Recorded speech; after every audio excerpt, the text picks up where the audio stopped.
ಎಷ್ಟೇ ಸಮುದ್ರ ಅಗಲ ಉದ್ದ ಆಳ ಇದ್ದರೂ ಅದು ಭೂಮಿಯ ಮೇಲಿದೆ. ಅದಕ್ಕೆ ನೀನು ದೊಡ್ಡವನಲ್ಲ, ನಾನು ದೊಡ್ಡವನು. ಭೂಮಿ ಹೇಳ್ತು ನಾನು ದೊಡ್ಡವನು. ಆನಂತರ ಅಲ್ಲಿ ಆದಿಶೇಷ ಇದ್ದ, ನಾಗರಾಜ ಇದ್ದ. ಅವನೇ ಹೇಳ್ದ, ನೀನು ದೊಡ್ಡವನಲ್ಲ, ನಾನು ದೊಡ್ಡವನು. ಯಾಕೆಂದರೆ ನಿನ್ನ ಹೊತ್ಕೊಂಡ್ರು ನಾನು.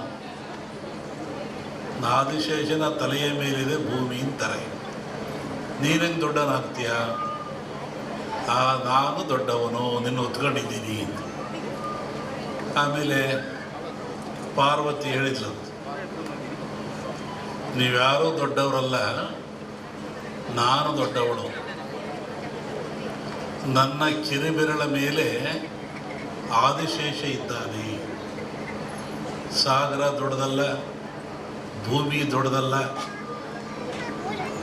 ನಾಗರ ಆದಿಶೇಷ ದೊಡ್ಡವನಲ್ಲ. ಇಲ್ಲಿ ಪಾರ್ವತಿ ನನ್ನ ಕಿರುಬಳ ಮೇಲಿದ್ದಾನೆ ಆದಿಶೇಷ, ಅದಕ್ಕೆ ನಾನು ದೊಡ್ಡವಳು. ಅದಕ್ಕೆ ಹೇಳ್ದ ಪರಮಾತ್ಮ, ನೀನು ದೊಡ್ಡವಳಲ್ಲ, ನಾನು ದೊಡ್ಡವನು. ಯಾಕೆ? ನೀನು ನನ್ನ ಅರ್ಧಾಂಗಿ, ಅದಕ್ಕೆ ನಾನು ದೊಡ್ಡವನು. ಮತ್ತು ಕೊನೆ ಚರ್ಚೆ ಆಯಿತು,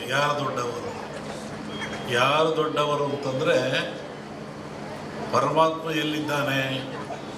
ಭಜಿಸುವಂಥ ಭಕ್ತರ, ಧ್ಯಾನ ಮಾಡುವಂಥ ಭಕ್ತರ, ಪೂಜಿಸುವಂಥ ಭಕ್ತರ, ನೆನೆಸ್ತಕ್ಕಂಥ ಭಕ್ತರ ಮನದ ತುದಿಯಲ್ಲಿ ಅಡಗಿಪ್ಪ. ಇಲ್ಲಿ ಯಾರು ದೊಡ್ಡವರಾದರು? ಭಕ್ತರೇ ದೊಡ್ಡವರಾದರು. ಇಂತಹ ಭಕ್ತರು ದೊಡ್ಡವರಾದ ಮೇಲೆ, ಮನುಕುಲ ಶ್ರೇಷ್ಠವಾದ ಮೇಲೆ, ಈ ಮನುಕುಲಕ್ಕೆ ಅನೇಕ ಆಘಾತಗಳಿದ್ದಾವೆ, ಅನೇಕ ತೊಂದರೆಗಳಿದ್ದಾವೆ, ನೋವುಗಳಿದ್ದಾವೆ. ವಿಶೇಷವಾಗಿ ಶರೀರ. ಈ ಶರೀರ ಯಾತ್ರಿಂದಾಗಿದೆ? ಪಂಚಭೂತಗಳಿಂದಾಗಿದೆ. ಪಂಚಭೂತಗಳು ಯಾವ್ಯಾವು? ಅನ್ನ, ನೀರು, ಗಾಳಿ, ಬೆಂಕಿ, ಅಗ್ನಿ. ಅದರಲ್ಲೂ ವಿಶೇಷವಾಗಿ ಅನ್ನೋತು ಪ್ರಾಣ, ಪ್ರಾಣೋತು ಪರಾಕ್ರಮ ಅಂದರು. ಅನ್ನ ಇದ್ದರೆ ಮನುಷ್ಯನಿಗೆ ಪ್ರಾಣ ಬರೋದು, ಶಕ್ತಿ ಬರೋದು. ಈ ಅನ್ನ ಎಲ್ಲಿಂದ ಬರ್ತದೆ? ಯಾವ ಕಾರ್ಖಾನೆಯಲ್ಲೂ ತಯಾರಾಗಲ್ಲ, ಯಾವ ವಿಜ್ಞಾನಿಯೂ ತಯಾರು ಮಾಡಲ್ಲ. ಇದೆಲ್ಲಿಂದ ಬರ್ತದೆ? ಭೂಮಿಯ ಮೇಲೆ ರೈತ ಬೆಳೀತಾನೆ. ಭೂಮಿಯ ಮೇಲೆ ಈ ಭತ್ತವನ್ನು, ಜೋಳವನ್ನು, ಕಬ್ಬನ್ನು, ಮೆಣಸಿನ್ಕಾಯನ್ನು, ಏನು ನಾವು ತಿಂತೀವಲ್ಲ ಆಹಾರಗಳು, ಎಲ್ಲವೂ ಭೂಮಿಯಲ್ಲಿ ಬೆಳೀತಕ್ಕಂಥದ್ದು, ಸಿಗ್ತಕ್ಕಂಥದ್ದು. ನಾವೇನಿವತ್ತು ಗಿಡಮೂಲಿಕೆ ಆರಾಧನೆ ಹೋಮ ಮಾಡಿರಲ್ಲ, ಇದೆಲ್ಲಿಂದ ಬಂತು ಅಂದರೆ ಗಿಡಗಳಿಂದ, ವೃಕ್ಷಗಳಿಂದ, ಬಳ್ಳಿಗಳಿಂದ ಇದು ಬಂದಿರತಕ್ಕಂಥದ್ದು. ಅಂದಮೇಲೆ ಈ ಧನ್ವಂತರಿ ಯಾಗ, ಧನ್ವಂತರಿ ಹೋಮ ಇವೆಲ್ಲವೂ ಸಹಿತ ಮನುಷ್ಯನ ಉದ್ಧಾರಕ್ಕಾಗಿ, ದೇಹದ ಏಳಿಗೆಗಾಗಿ ಸದೃಢವಾಗಿರಬೇಕು. ಮನುಷ್ಯ ಶಕ್ತಿಯುತವಾಗಿರಬೇಕು, ಸದೃಢವಾಗಿರಬೇಕು, ಚಿಂತನ ರಹಿತನಾಗಿರಬೇಕು, ಯೋಗ್ಯವಾದ ಮನಸ್ಸುಳ್ಳವನಾಗಿರಬೇಕು. ಇದಕ್ಕಾಗಿ ಇವೆಲ್ಲವೂ ನಮಗೆ ಬೇಕು. ಇದನ್ನು ಕೊಟ್ಟವರು ಯಾರು? ಭೂಮಿ ಮೇಲೆ ಮನುಷ್ಯ ನನ್ನ ಭಗವಂತ ಹುಟ್ಟಿಸಿದ, ಭಗವಂತನ ಪ್ರೇರಣೆಯಂತೆ ಮಾನವ ಹುಟ್ಟಿದ. ಈ ಮಾನವ ರಕ್ಷಣೆ ಯಾರದು? ತಂದೆ ಕೆಲಸ ಏನು? ತಾಯಿ ಕೆಲಸ ಏನು?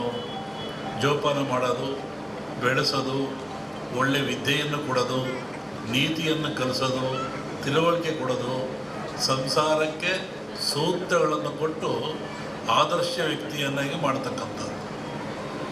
ಇಲ್ಲಿ ಭಗವಂತ ಮನುಷ್ಯರನ್ನು ಹುಟ್ಟಿಸಿದ ಮೇಲೆ ಅವನಿಗೆ ಬೇಕಾಗುವ ಎಲ್ಲ ಸವಲತ್ತುಗಳನ್ನು ಕೊಡಬೇಕು. ಅವನು ಯಾವ ಸವಲತ್ತು ಕೊಟ್ಟ? ವಿಶೇಷವಾಗಿ ಆಯುಷ್ಯು, ಆರೋಗ್ಯ. Wealth is lot, something is lot. Money is lot, something is lot. Health is lot, everything is lot. ಆರೋಗ್ಯ ಏನಾದರೂ ಕೆಟ್ಟರೆ ಎಲ್ಲವನ್ನೂ ಕಳ್ಕೊಳ್ತಾನೆ ಮನುಷ್ಯ. ಏನಿದ್ರೇನು, ಆರೋಗ್ಯ ಭಾಗ್ಯ ಇಲ್ಲದೆ ಹೋದರೆ ಆಯುಷ್ಯ ರೇಖೆ ಇದ್ದೇನು, ಸಂಪತ್ತು ರೇಖೆ ಇದ್ದೇನು. ಆರೋಗ್ಯ ಇಲ್ಲದವ್ರು ಏನು ಮಾಡ್ತಾನೆ? ಏನೂ ಮಾಡೋಕ್ಕಾಗಲ್ಲ. ಹಾಗಾಗಿ ಭಗವಂತನ ಪ್ರೇರಣೆ ಇಂತಹ ಗಿಡಮೂಲಿಕೆಗಳನ್ನು ಮನುಷ್ಯನಿಗೆ ವರವಾಗಿ ಕೊಟ್ಟ. ಇದನ್ನು ತಿಂದು ನೀನು ಉಪಯೋಗ ಮಾಡಿಕೊಂಡು ಸದೃಢವಾಗಿ ಬಾಳು, ಆರೋಗ್ಯವಂತನಾಗಿ ಬಾಳು, ಭೂಮಿಯ ಮೇಲೆ ಸದಾಕಾಲ ಇದ್ದು ಒಳ್ಳೆಯದನ್ನು ಮಾಡು ಅಂತೇಳಿ ಇಂತಹ ಗಿಡಮೂಲಿಕೆಗಳನ್ನು ಕೊಟ್ಟ ಭಗವಂತ. ಇದು ಇವುಗಳ ಹಿಂದೆ ಹೋಗ್ತದೆ. ಸಮುದ್ರ ಮಥನಾಯಿತು, ಇಲ್ಲಿ ಬರೆದಿದ್ದೀರಾ, ಸಮುದ್ರ ಮಥನಾಯಿತು. ಸಮುದ್ರ ಮತ ರಾಕ್ಷಸರು ದೇವತೆಗಳು ಆದೇಶ ಕಟ್ಟಿ ಹೇಳಿದ್ರು. ಎಲ್ಲ ಬಂತು, ಲಕ್ಷ್ಮಿ ಬಂತು, ಐರಾವತ ಬಂತು, ಕನಕಾದಿಗಳು ಬಂದು, ವಿಷ ಬಂತು. ಎಲ್ಲರೂ ಹಂಚ್ಕೊಂಡ್ರು. ವಿಷವನ್ನು ಯಾರು ಹಂಚ್ಕೊಳ್ಳಿಲ್ಲ. ಆವಾಗ ಪರಮಾತ್ಮ ಕುಡ್ದ. ಆವಾಗ ಅವನಿಗೆ ಯೋಚನೆ ಆಯಿತು, ಸಕಲ ಸಂಪತ್ತೆಲ್ಲ ಕೊಟ್ಟುಬಿಟ್ಟೆ ನಾನು, ಸಮುದ್ರದಲ್ಲಿ ವಿಷವೂ ಬಂದುಬಿಡ್ತು, ಇದನ್ನು ನಾನು ಕುಡಿದೆ, ಇದರಿಂದ ಪಾರಾಗೋದು ಹೇಗೆ? ಬಹುಶಃ ಈ ವಿಷ ಈ ಜನರ ಮೇಲೆ ಹೋದರೆ ಏನಾಗ್ತಿತ್ತು? ಕಾರ್ಕೋಟ ವಿಷ.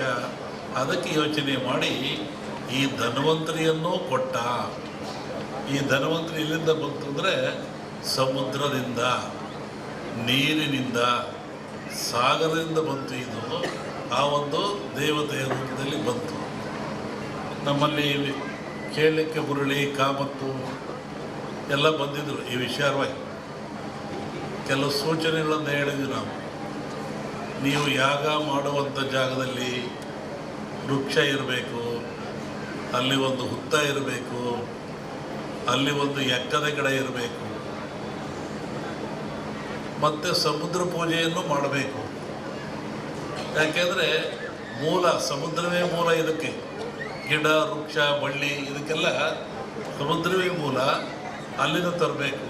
ಹಾಗೆ ಹೀಗಾಗಿ ಈ ಒಂದು ಯಾಗ ಭಾಳ ಚೆನ್ನಾಗಿ ನಡೀತಾ ಇದೆ ಭೂಮಿ ಮೇಲೆ.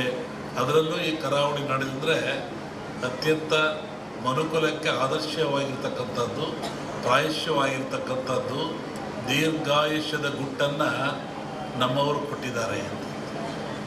ಪ್ರಕೃತಿಯ ಗುಟ್ಟನ್ನು ಭೇದಿಸ್ತಕ್ಕಂಥ ಅಟ್ಟ ಇನ್ನೇನು ಇಲ್ಲ. ಪ್ರಕೃತಿ ಎಲ್ಲ ಕೊಟ್ಟುಬಿಟ್ಟಿದೆ. ಅದರ ಗುಟ್ಟನ್ನು ಭೇದಿಸಿ ಮನುಷ್ಯ ಉಪಯೋಗ ಪಡಿತಕ್ಕಂಥದ್ದು, ಆರೋಗ್ಯವಂತನಾಗ್ತಕ್ಕಂಥದ್ದು. ಹೋಮಗಳಂದರೆ ಏನು? ಹೋಮವನ್ನು ಯಾತಕ್ಕೋಸ್ಕರ ಮಾಡಿ